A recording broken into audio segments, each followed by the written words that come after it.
Hello friends. आज की कहानी में हम विलियम शेक्सपियर की जो महान चार जो ट्रेजेडी हैं, मैकबेथ, किंग लियर, हैमलेट और ओथेलो, उसमें से हम लोग आज किंग लियर को देखेंगे। देखिए, प्राचीन समय में इंग्लैंड में लियर नाम का एक राजा राज करता था। उसकी अनेक रानियां थी। ईश्वर की कृपा से उसके पास धन संपत्ति, नौकर चाकर, महल इत्यादि सब कुछ था। लेकिन इतना सब होते हुए भी उसका कोई संतान नहीं थी। संतान के बिना उसका वंश कैसे चलेगा? उसके बाद राज कौन संभालेगा? यही चिंता उसे रात दिन परेशान करती थी। इसी प्रकार अनेक वर्ष बीत गए। आखिरकार ईश्वर ने उसकी पुकार सुन ली और उसके घर में 3 पुत्रियों ने जन्म लिया। उसने पहली पुत्री का नाम गोरनेल, दूसरी पुत्री का नाम रीगन तथा तीसरी पुत्री का नाम कार्डिलिया रखा। अपनी पुत्रियों को पुत्र के समान समझता था और उसी प्रकार उनका पालन पोषण कर रहा था। यद्यपि तीनों पुत्रियां उसे समान रूप से प्रिय थीं, परंतु वो कॉर्डेलिया को अधिक प्रेम करता था। कॉर्डेलिया भी पिता से अधिक स्नेह करती थी। धीरे धीरे समय बीतता गया और तीनों राजकुमारियों ने यौवन की दहलीज पर कदम रखा। तीनों ही सुंदरता में एक से बढ़कर एक थीं। अब लियर को उनके विवाह की चिंता सताने लगी। उनका विवाह श्रेष्ठ राजकुमार के साथ करना चाहता था, इसीलिए उसने योग्य वरों की तलाश आरंभ कर दी। शीघ्र ही उसे 2 योग्य राजकुमार मिल गए। उसने बड़ी पुत्री गोरनेल का विवाह अल्बनी के राजकुमार के साथ कर दिया, जबकि रीगन का विवाह कार्नवाल के राजकुमार के साथ हुआ। इस प्रकार उसकी 2 पुत्रियों का विवाह बड़ी धूमधाम और संपन्न हो गया। अब केवल कार्डेलिया ही कुमारी रह गई थी। कार्डेलिया की सुंदरता की चर्चा चारों ओर फैली हुई थी। अनेक राजकुमार उसके साथ विवाह करना चाहते थे। इन राजकुमारों में फ्रांस का राज और वारगंडी का राजकुमार भी सम्मिलित थे। वे दोनों कार्डेलिया के इतने दीवाने थे कि उन्होंने लियर के दरबार में ही डेरा डाल लिया था। वे अनेक महीनों से वहीं रह रहे थे। राजा लियर पर वृद्धावस्था अपना प्रभाव दिखाने लगी। उसकी शारीरिक क्षमता दिन प्रतिदिन कम होने लगी। राजकार्यों से उसका मन उकताने लगा। वह अपना शेष जीवन शांति और सुकून के साथ व्यतीत करना चाहता था। वह अपनी राजपाट अपनी तीनों पुत्रियों को सौंपने का निश्चय कर लिया। एक दिन लियर ने पुत्रियों को अपने पास बुलाया और प्रेम भरे स्वर में बोला, मेरी प्यारी बेटी हो, अब मैं बूढ़ा हो गया हूँ, इसीलिए मैंने निश्चय किया है कि मैं अपना राजपाट तुम तीनों में बांट दूं। परंतु इससे पूर्व मैं जानना चाहता हूँ कि तुम मुझसे कितना प्रेम करती हो। इसी के आधार पर मैं अपने राज का बंटवारा करूँगा। सबसे पहले गोरनेल की ओर देखा। गोरनेल अपने शब्दों में चापलूसी का रस घोलते हुए बोली, पिताजी, आपके लिए मेरे मन में इतना प्यार है कि मैं आपके लिए सब कुछ छोड़ सकती हूँ। आप मुझे आपसे अधिक प्रिय कुछ भी नहीं है। लियर अत्यंत प्रसन्न हो गया और उसने अपनी गोरनेल को अपने राज का एक हिस्सा सौंप दिया। अब रीगन की बारी थी। उसने जब देखा कि बड़ी बहन ने केवल 2 वाक्य बोलकर ही राज का एक हिस्सा प्राप्त कर लिया, तो भला पीछे कहाँ रहने वाली थी। उसने भी अपना दांव खेला। पिताजी, गोरनेल ने केवल 2 वाक्य में आपके प्रति प्रेम प्रकट कर दिया, लेकिन अगर सारी जिंदगी भी बोलती रहूं कि मैं आपके प्रति आपने प्रेम का प्रकट नहीं कर सकती। मेरे मन में आपके लिए प्रेम का अथाह सागर लहरा है जिसे शब्दों की सीमा से नहीं बांधा जा सकता। मैं आपके लिए अपने प्राण भी त्याग सकती हूँ। निसंदेह रीगन के शब्द गोरनेल से अधिक प्रभावशाली थे, इसलिए लियर को मोहित सा कर दिया। उसने अपने राज का दूसरा हिस्सा रीगन को सौंप दिया। लोभ से वशीभूत होकर दोनों बड़ी बहनें अपना स्वार्थ सिद्ध कर लिया, लेकिन कॉर्डेलिया उन जैसी नहीं थी। वह ना तो झूठ बोल सकती थी और ना ही चापलूसी करती थी। लियर ने जब उससे पूछा तो वह धीमे स्वर में बोली, पिताजी, मैं आपको केवल उतना ही प्यार करती हूँ जितना एक पुत्री अपने पिता से कर सकती है। मेरा प्यार ना तो इससे अधिक और ना इससे कम है। लियर आश्चर्यचकित रह गया। जिस पुत्री को सबसे अधिक प्रेम करता था, उसके मुख से अपने लिए प्यार की इतनी संक्षिप्त व्याख्या सुनकर वह हतप्रभ हो गया। उसने कॉर्डेलिया से कहा, पुत्री, लगता है तुम अपने मने भाव को शब्दों में ठीक से प्रकट नहीं कर पा रही हो। मैं तुम्हें अपनी अशुद्धि सुधारने का एक और अवसर देता हूँ। नहीं पिताजी, मैंने जैसा महसूस किया उसे वैसा ही आपके सामने स्पष्ट किया। मेरे मन में आपके लिए केवल इतना ही प्रेम है। अपनी बहनों की तरह मैं आपसे ना तो झूठ बोल सकती हूँ, ना ही ऐसी बातें कर सकती जिसे निभाना मेरे लिए असंभव हो। यह बात सच है, आप मेरे पिता हैं और मैं आपसे बहुत प्रेम करती हूँ। आपने मेरे लिए जो किया उसका ऋण कभी चुकाया नहीं जा सकता, लेकिन मैं बड़ी बड़ी आधारहीन बातें नहीं कर सकती। कार्डेलिया की बातों ने लियर को क्रोधाग्नि घी का काम कर दिया। उसका चेहरा तमतमाने लगा, नेत्र अंगारे उबलने लगे। उसने आवेश में आकर अपना शेष राज दोनों बड़ी पुत्रियों को बांट दिया, जबकि सत्य बोलने वाली कॉर्डेलिया पिता की धन संपत्ति से वंचित हो गई। इसके बाद लियर ने दोनों बेटियों के सामने शर्त रखी कि जीवित है तब तक उसके साथ 100 अमीर रहेंगे। दोनों को बारी बारी से उन सभी की सेवा करनी होगी। वह एक एक महीना उनके घर रहेगा। लोभ से घरी दोनों राजकुमारी ने लियर की शर्तें स्वीकार कर ली। जब मंत्रियों को लियर के इस निर्णय के बारे में पता चला तो उसकी हठ धर्मिता और मूर्खता से दुखी हो एक निरपराध और सत्य बोलने वाली पुत्री के साथ उसका व्यवहार सभी के लिए असहनीय था। परंतु लियर की बातें काटने का साहस किसी में नहीं था। सभी चुपचाप रहकर ये अन्याय सहन कर गए।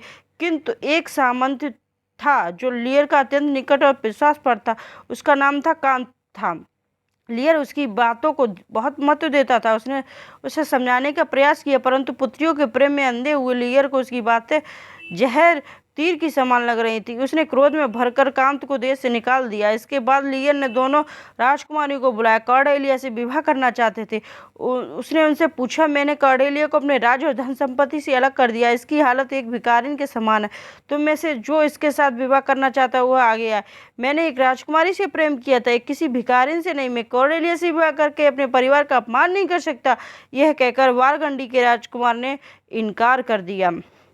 तब फ्रांस के राजा ने आगे आकर कॉर्डेलिया का हाथ पकड़ लिया और प्रेम भरे स्वर में बोला, कॉर्डेलिया, मैंने किसी राजकुमारी से नहीं बल्कि तुमसे प्रेम किया था। तुम मुझे हर स्थिति में स्वीकार्य हो। तुम मेरे साथ फ्रांस चलो और वहाँ की सामग्री बनकर राज करो। कॉर्डेलिया भरे मन से पिता की ओर देखते हुए बोली, पिताजी, आपके अन्यायपूर्ण विवाह के बाद भी मेरे मन में आपके लिए कभी द्वेष या घृणा पैदा नहीं होगी। जैसे पहले मैं आपको प्रेम करती थी, आगे भी प्रेम प्यार करती रहूंगी। फिर आप अपनी बहनों से बोली, बहनों, मैं यहाँ से जा रही हूँ। अब पिताजी की जिम्मेदारी तुम दोनों पर। इनका सदा ख्याल रखना, इन्हें जरा सा भी कष्ट न होने देना। गवर्नर कट सुर में बोली, कॉर्डेलिया, तुम ये सहानुभूति रहने दो। किस प्रकार का व्यवहार तुम्हें शोभा नहीं देता। तुमने अपने पति के साथ यहाँ से चली जाओ। उसका ख्याल रखो। पिताजी को संभालने के लिए हम दोनों हैं यहाँ। हमें मत सिखाओ कि हमें क्या करना चाहिए। बहन की कड़वी बातें सुनकर कॉर्डेलिया की आंखों से आंसू टपक पड़े। उसने सभी से विदा ली और पति के साथ वहां से चली गई। इधर शर्त के अनुसार लियर अपने 100 अमीर के साथ बड़ी बेटी गवर्नर के पास रहने लगा। लेकिन अभी 1 महीना पूरा नहीं हुआ था कि गवर्नर के व्यवहार में परिवर्तन आने लगा। उसने पिता के मिले अनेक दिन बीत जाते। लियर स्वयं उससे मिलने का प्रयास करता तो वह काम का बहाना बनाकर उनसे इनकार कर देती। जिस पिता से वह सबसे अधिक प्रेम करने का दावा करते थे, अब वह उसे बूढ़ा नजर आने लगा। एक अनचाहा बोझ महसूस होने लगा। कई बार वह नौकर चाकरों से सामने पिता के लिए अपशब्दों का प्रयोग करती हुई बड़बड़ाती रहती। पता नहीं इस उम्र में बूढ़ों को क्या हो गया है। 100 अमीरों को घर में लाकर बिठा दिया। जरूर इनका दिमाग खराब है, नहीं तो इस प्रकार महल को सराय नहीं बनाते। इन्हें सब कुछ त्याग कर ईश्वर भक्ति में मन लगाना चाहिए, परंतु इनकी इच्छाएं अभी भी पहली जैसी ही हैं। धीरे धीरे गवर्नर के रूखे व्यवहार को देखकर नौकर चाकरों के मन में भी लियर के प्रति सम्मान कम होने लगा। वे उसकी आज्ञा की अवहेलना करने लगे, उसकी सेवा से जी चुराने लगे। यद्यपि गवर्नर यह सब देख रही थी, तथापि उसकी आंखें मूंद ली। पुत्री के इस व्यवहार से लियर ने तोड़ कर रख दिया। उसने कभी कल्पना भी नहीं की थी जिस पुत्री को अपना सर्वस्व सौंप रहा है वह इतनी जल्दी उससे किनारा कर लेगी। वह बस पंछी की तरह फड़फड़ाते हुए दिन गुजारने लगा। लियर का परम हितैषी काम दुनिया की नज़र में देश निकाले का दंड भोग रहा था, लेकिन सच ये था कि वो चुपचाप तरीके से राजा पर नजर रखे था। वह लियर की दोनों बेटियों की मक्कारी और कुटिलता के बारे में अच्छी तरह से जानता था। उसे पता था कि सब कुछ मिल जाने के बाद वे लियर को दूध में पड़ी मक्खी की भांति निकाल कर फेंक देंगे। इसीलिए किसी भी स्थिति में वह अपने प्रिय राजा को अकेला नहीं छोड़ सकता था। वह हमेशा उनके साथ रहना चाहता था। अतः एक दिन वह नौकर का वेश बनाकर लियर के पास जा पहुंचा। वेश के बदले होने के कारण लियर ने उसे पहचान नहीं सका। वह उसे बेनती करते हुए बोला, महाराज, मैं एक गरीब व्यक्ति हूँ, मुझे काम की तलाश है। आप मुझे अपने पास नौकर रख लें, मैं आपकी हर प्रकार से सेवा करूंगा। लियर उसका कंधा थपथपाते हुए बोला, इस समय दूसरों पर आश्रित हूँ, मेरी ऐसी स्थिति नहीं है नौकर रख सकूं। तुम कहीं और जाकर काम की तलाश करो।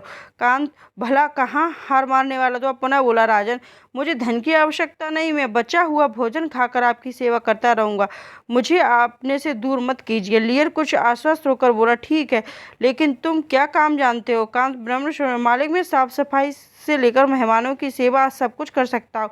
आप जो काम देंगे मैं खुशी खुशी कर लूँगा। बातों से तो तुम एक काम में निपुण लग रहे हो। तुम्हारा नाम क्या है? हुजूर, मुझे कायस के नाम से जानते, आप भी मुझे इसी नाम से पुकारा करें। उसी दिन से कांत कायस नाम से लियर के पास नौकरी करने लगा। पहले दिन से ही उसने अपनी स्वामी भक्ति दिखाने का अवसर मिल गया। एक रात सेवक ने किसी बात को लेकर लियर को कठोर नेत्रों से घूरते हुए भरा बुला का उसका यह विश्वास कांत के लिए सराहनीय था। उसने उसी समय राज सेवक को खूब मारा और बाहर नाली में फेंक दिया। ऐसे सेवक को पाकर लियर अत्यंत प्रसन्न हुआ। उसके फलस्वरूप धीरे धीरे उसका झुकाव कांत की ओर बढ़ने लगा। लियर के साथ कुछ स्वामी भक्त नौकर और भी थे जिन्होंने संकट के समय भी उसका साथ नहीं छोड़ा था। इसी में हसोड़ नामक का एक सेवक था। वह अपनी हास्य कविता, उत्तुकबंदी और उल्टी सीधी बातों से लियर का मनोरंजन किया करता।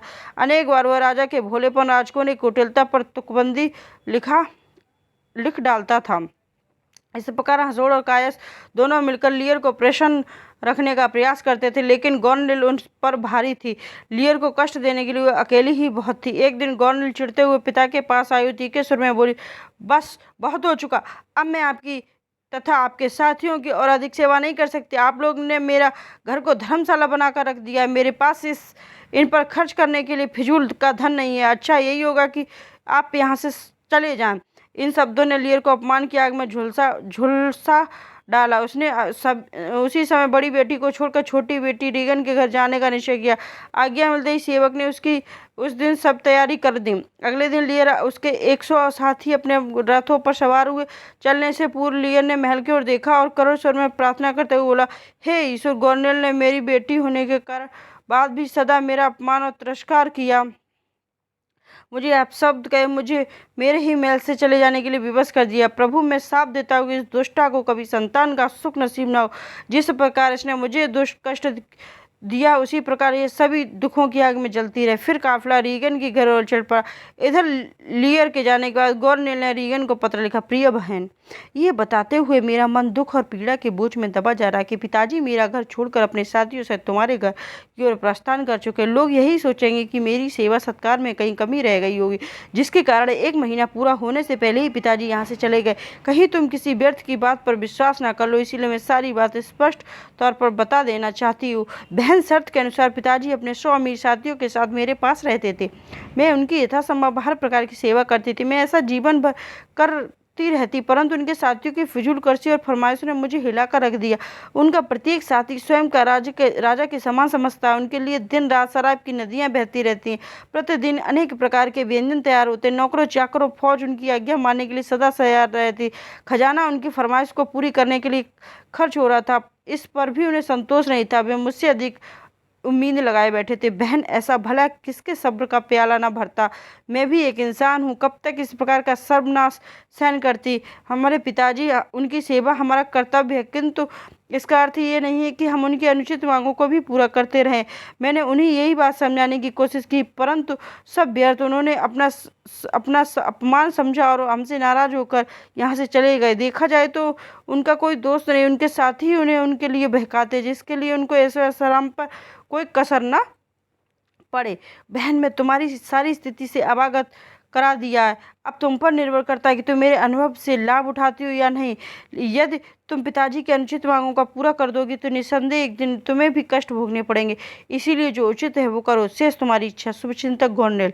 गॉर्नेल ने यह पत्र एक संदेह बादशाह को दिया। उसे समझाते हुए बोली, देखो, महाराज के पहुंचने से पूर्व ये रीगन तक पहुंच जाना चाहिए। इस कार्य को शीघ्रता पूर्वक करो। लौटने पर तुम्हारी झोली नाम से भर दी जाएगी, लेकिन ध्यान रहे महाराज के पहले से पहले रीगन तक पहुँचना है। संदेहबाग ने पत्र को कमर में घुसा और प्रणाम कर शीघ्रता से बाहर चला गया। इधर लियर ने कायस के हाथों अपना पैगाम का समाचार रीगन को भेजा। उन्होंने पत्र में लिखा कि वे उसके महल में आ रहे हैं, इसीलिए उसने स्वागत के लिए तैयार रहे। कायस जब रीगन के महल में पहुंचा तो वह गॉर्नेल का संदवाग भी उपस्थित था। यह वही व्यक्ति था जिसने कायस ने मार मार कर नाली में फेंक दिया था। उसे देखकर कायस सारी बात समझ गया। क्रोध में उसकी आंखें लाल हो गई। उसने आव देखकर हताल संदेहबाग को पिटाई करने लगा। संदेहबाग सहायता के लिए चिल्लाने लगा। रीगन को सारी बात पता चली तो उसने सैनिक भेजकर कायस को बंदी बना लिया। इतने में राजा की लियर का काफिला द्वार तक आ पहुंचा था। मुख्य द्वार से प्रवेश करते ही उनकी नजरें सबसे पहले कायस पर पड़ी, जो जंजीरों से जकड़ा जमीन पर पड़ा था। यह दृश्य देखकर लियर आश्चर्यचकित हो रहा। वह भव्य स्वागत की उम्मीद लिए आया था, परंतु उसने सब कुछ बदल दिया। द्वार पर एक सेवक तक उपस्थित नहीं था। उसने द्वारपालों से राजकुमारी के बारे में पूछा। द्वारपाल बोले, महाराज इस समय राजकुमारी आराम कर रही हैं, उनसे मिलने के लिए आपको सुबह तक प्रतीक्षा करनी होगी, इससे पहले उनसे मुलाकात संभव नहीं। द्वारपाल, जाओ, जाकर राजकुमारी से कहो उनके पिता महाराज लियर आए हैं। लियर क्रोध में भरकर चिंगाड़ा, क्षमा कीजिए, इस समय आप महाराज नहीं, एक आश्रित हैं। और फिर राजकुमारी ने ही आदेश दिया कि कोई भी उनके आराम में विघ्न न डाले, आज वे किसी से भी मिलना नहीं चाहती है। अभी ये बातें चल ही रही थी कि तभी लियर को गवर्नर दिखाई दी, जो एक अन्य प्रवेश द्वार से महल में प्रविष्ट हो रही थी। उसने के स्वागत के लिए वो रीगन भी थी। यह देखकर लियर दुख हुआ, क्रोध से भरकर बोला, गवर्नर, तुमने अपने पिता के सम्मान की कोई चिंता नहीं, जो तुम यहाँ भी मुझे दुख देने के लिए आ गई हो। रीगन प्रत्युत्तर देते हुए बोली, पिताजी, गवर्नर ने ऐसा कोई भी काम नहीं किया जिसके मान सम्मान को ठेस पहुंचे। यहाँ मन आपकी सेवा कर रही थी, परंतु आपका इसका अनुचित लाभ उठाया।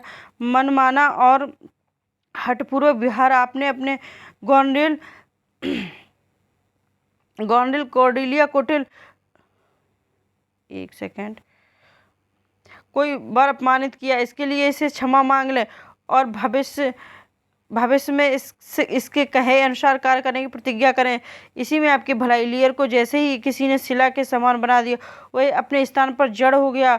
उसके मुख से केवल इतना निकला, अगर तुम्हारे साथ रहना चाहूँ तो मुझे क्या करना होगा रीगन?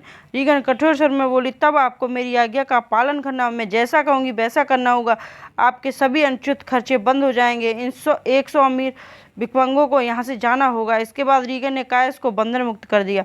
लियर की आंखों के आगे अंधेरा सा छा गया। जिन बेटियों को उसने अपने प्राणों से बढ़कर प्यार किया था, जिन बेटियों ने पिता के लिए अपना सब कुछ निछावर कर देने की कसमें खाई थी, आज वही बेटियां उसके सामने एक दास की तरह व्यवहार कर रही थी। लियर लड़खड़ा कर जमीन पर गिर पड़ा। तभी उसे तीसरी बेटी कॉर्डेलिया का स्मरण आया। वो बड़बड़ाते हुए बोला, बेटी कॉर्डेलिया, कुटिल लोगों ने बाग जाल में फंसाकर मैंने तुम्हारे साथ जो घोर अन्याय किया था, तुम्हारे मन को कठोर आघात पहुंचाया था, जानता हूँ उसके लिए तुम मुझे कभी क्षमा नहीं करोगी। हे भगवान, मैंने ये क्या अनर्थ कर दिया। जो पुत्री मुझे सबसे अधिक प्रेम करती थी, जो मेरी खुशी के लिए कुछ भी करने को तत्पर रहती थी, जिसकी कोमल और मधुर वाणी मेरे सारे दुखों का हरण कर लेती थी, मैंने उसी को अपने से दूर कर दिया। मुझे दूर जाते समय उसकी आंखों में कितना दर्द और वेदना थी और मैं उसके प्रेम को पहचान न सका। प्रभु, उसे दंडित करते समय मैंने जरा भी दया नहीं दिखाई। शायद उसी फल का फल है, आज मैं बिल्कुल निस्सहाय हो गया हूँ। मेरी ये दशा हो गई। काश एक बार कॉर्डेलिया से मिल सकता, उसके पैरों से गिरकर उस अपराधों की क्षमा मांग लेता। अभी लियर विलाप कर रहा था कि सासा आकाश में घटाएं गिराएं, चारों ओर घनघोर अंधेरा छा गया। देखते ही देखते बिजली कड़कने लगी, बादल गरजने लगा, मूसलाधार बारिश होने लगी। गवर्नर को लेकर रीगन महल के अंदर चली गई। आसपास के सैनिकों ने इधर उधर दुबक गए, पशु पक्षी भी अपने स्थानों पर छिप गए, लेकिन लियर खुले आकाश के नीचे खड़ा रहा। तेज वर्षा ने उसे सिर से पैर तक भिगो दिया। जिस पर छत्र करने के लिए हर कोई उतावला रहता था, वही लियर आज एक भिखारी की तरह खुले आकाश के नीचे खड़ा था। हर किसी के उसी की ओर मुंह फेर लिया था। उसकी बेटियां, जिन्हें वह सबसे अधिक प्रेम करता था, उसके विमुख हो गई थी। कहते हैं कि शोक जब अपनी सीमाएं तोड़ता है तो मनुष्य की विवेक शक्ति नष्ट कर देता है। कुछ ऐसा ही लियर के साथ हुआ था। वह पागलों की तरह चिल्लाने लगा, आओ आओ आंधियों, आओ तूफान, सबके अपने आगोश में ले लो, अपनी प्रचंड शक्ति से सब कुछ छिन्न भिन्न कर दो, सब कुछ नष्ट भ्रष्ट कर दो। ऐसी प्रलय आओ कि सारे पाप तुम में समा जाएं, संपूर्ण सृष्टि का नाश हो। इसके बाद लियर चीखते हुए वहां से भागा, दूर अंधेरे में जाकर खो गया। उसे संभालने के लिए कायस और हसोड़ भी पीछे पीछे दौड़े। लियर को कुछ होश न था। वह पागलों की तरह दौड़ा जा रहा, भागते भागते हुए घने जंगल में पहुंचा। आखिरकार कायस ने उसे पकड़ लिया और पास की एक गुफा में ले गया। लियर लगातार बड़बड़ाता जा रहा था। उसकी ये दशा देखकर कायस और हसोड़ की आंखें भर आई। वह समझ गया कि पुत्रियों के स्वार्थयुक्त व्यवहार के लियर को पागल कर दिया। उसने मन ही मन में सबक सिवा करने का निश्चय लिया। अगले दिन राजा को हसोड़ के पास छोड़कर नगर की ओर चल पड़ा। वहां उसने उन लोगों को एकत्रित किया जो लियर के पुराने वफादार साथी थे। वे उसके लिए अपनी जान तक तत्पर देने के लिए तत्पर थे। कायस ने उन्हें लेकर गुफा में लौटाया। जंगल में डोवर नाम का एक पुराना किला था। कायस ने लियर सभी को वहां किले में पहुंचा दिया। तत्पश्चात वह कॉर्डेलिया से मिलने फ्रांस चला गया। वहां उसने कॉर्डेलिया और पति को राजा लियर की सभी घटना के बारे में विस्तार से बताया। साथ ही उसने गोरनीला और रीगन के चालों की आलोचना की।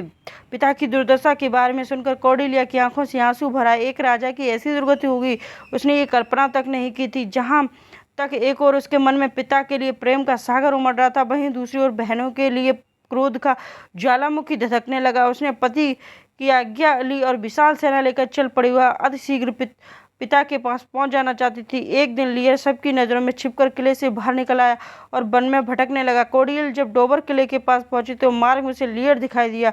उसने घास का मुकुट सिर पर लगा रखा था, ऊंची आवाज में चीख रहा था, मैं इस देश का राजा हूँ, मुझे डरो मत। पिता की इस हालत देखकर कोर्डेलिया के मन पर तीर चलने लगा और दौड़कर पिता के गले लग गई, लेकिन विवेकहीन लियर ने उसे नहीं पहचाना। कोर्डेलिया ने अपने साथ आए वैद्य के पिता के उपचार में लगा दिए। दवाओं के असर और कोर्डेलिया के स्नेह के कारण कुछ ही दिनों में लियर का विवेक लौट आया। उसने जब उसे सामने देखा तो उसे गले लगाकर फूट फूट कर रोने लगा। कोर्डेलिया पिता को सांत्वना देने लगी। पिता पुत्री के इस भावुक मिलन को देखकर उपस्थित लोग विभक्त मन भर आए। इधर एक नया विवाद खड़ा हो गया। इंग्लैंड के पड़ोसी देश राजा एडमंड बड़ा क्रूरविलासी, कामुक, चालाक और लोभी प्रवृत्ति का था। पिता के देहांत के बाद उसने अपने बड़े भाई की हत्या कर दी, स्वयं राजा घोषित कर दिया। वह अत्यंत सुंदर था। गोनरेल और रीगन उनकी संता के बारे में अनेक बार सुन चुकी थी। दोनों बहनों को कोर्डेलिया की सेना के सहित आने की सूचना मिली चुकी थी, अतः उनका सामना करने के लिए उन्होंने ग्लोसेस्टर के नेतृत्व में विशाल सेना डोवर किले की ओर भेज दी। इसी बीच रीगन के पति कार्नवाल का देहांत हो गया। वह पहले ही एडमंड पर मोहित थी, इसलिए उसने उसके पास विवाह का प्रस्ताव भेजा। कॉर्नेल को जब इस बात का पता चला तो वह ईर्ष्या से भर उठी। वह स्वयं भी एडमंड से विवाह करना चाहती थी। इसके कारण उसने अपने पति को भी ठुकरा दिया था, परंतु इससे पहले वह उद्देश्य में सफल हो पाती उससे पूर्व रीगन ने उसके मार्ग में बाधित कर दिया, अतः उसने रीगन को हमेशा के लिए समाप्त करने का निश्चय किया। एक दिन उसने रीगन को भोजन के लिए आमंत्रित किया और विष देकर उसे मार डाला। गॉर्नेल के पति को जब सारे षड्यंत्र का बारे में पता चला तो उसने गॉर्नेल को बंदी बनाकर कारागार में डलवा दिया। आत्मग्लानि के कारण छटपटाने लगी और एक दिन उसने भी फांसी लगाकर आत्महत्या कर ली। इस प्रकार दोनों बहनों को अपने किए की सजा मिली। उन्होंने तड़प तड़प कर प्राण त्यागे। उधर गॉलिस्टर का सामना करने के लिए कोर्डेलिया सेना सहित रणभूमि में आ डटी। दोनों के बीच भयंकर युद्ध छिड़ गया। कभी कोलिस्टर का पलड़ा भारी तो कभी कोर्डेलिया का पक्ष हो जाता। अंत में कोलिस्टर की मक्कारी और धूर्तता के आगे वो परास्त हो गई। उसने षड्यंत्र रात को सोते हुए उसे घेर लिया। कोर्डेलिया ने डटकर मुकाबला किया, लेकिन ग्लोस्टर की तलवार ने उसके प्राण हर लिए। लियर को जब कोर्डेलिया के बलिदान का पता चला तो उसकी आंखें पथरा गई। उसने गॉर्नेल और रीगन का मृत्यु का कोई दुख नहीं था, परंतु कोर्डेलिया की मृत्यु के सदमे ने उसके मन में असंख्य टुकड़ों का कर दिया। उसने कोर्डेलिया को पकड़ते हुए उसी क्षण प्राण त्याग दी। पिता पुत्री का इस अनन्य स्नेह को देखते हुए दोनों की अंत्येष्टि एक साथ एक ही स्थान पर हुई।